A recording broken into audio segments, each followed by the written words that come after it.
Madame, Messieurs, vous suivez Lux Télévision pour vous informer ce soir. Vous faites bien. Christophe Pungi devant vous, le 19h30, c'est parti. Pointe-Noire, capitale économique, a reçu il y a peu le ministre d'État en charge de l'aménagement du territoire, Jean-Jacques Bouya, à propos de son réseau routier qui s'est considérablement dégradé au fil des années. À un an des échéances électorales pour la présidentielle, la ville devrait-elle attendre cette campagne pour voir son réseau routier être réhabilité ou bien faut-il considérer la descente du ministre Bouya comme une campagne déguisée pour 2026? Fulgence Pikoumou. Nous sommes à un an des élections présidentielles en République du Congo et la visite de Jean-Jacques Bouya, ministre de l'aménagement du territoire, en dit long sur la réhabilitation du réseau routier de la capitale économique.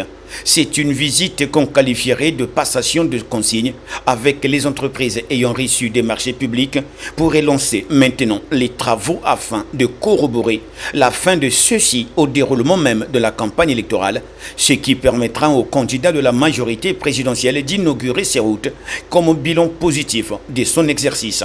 Sinon, pourquoi mettre la pression sur ces entreprises et relancer les travaux maintenant? Devrait-on attendre la campagne électorale pour réhabiliter le réseau routier de la capitale économique? Le connaissant en état de délabrement avancé et compliquant la vie quotidienne des automobilistes, ne devrait-on pas s'en préoccuper?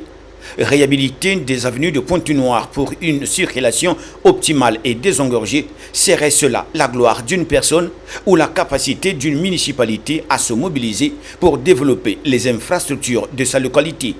Pour l'instant, les autorités municipales sont inaptes. Seul le ministre de l'aménagement du territoire est sur le terrain. Or, un ministre travaille pour son gouvernement et ce dernier pour celui qui l'a nommé. Et maintenant, où Pointe-Noire a besoin de voir son réseau routier être réhabilité, quel est le rôle de Madame le maire et sa suite?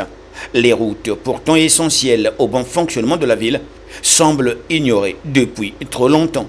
Nombreux sont ceux qui espèrent que ce problème crucial pour le quotidien des Ponténégrins ne sera pas relégué au fond du tiroir des promesses électorales. En attendant, c'est le quotidien de nombreux citoyens qui restent affectés. Les questions d'infrastructures, d'aménagement urbain et d'entretien de voirie ne devraient pas être mélangées dans le classeur de la période électorale. La patience des habitants semble aujourd'hui mise à rude preuve. La route vers le changement, elle, reste encore à tracer.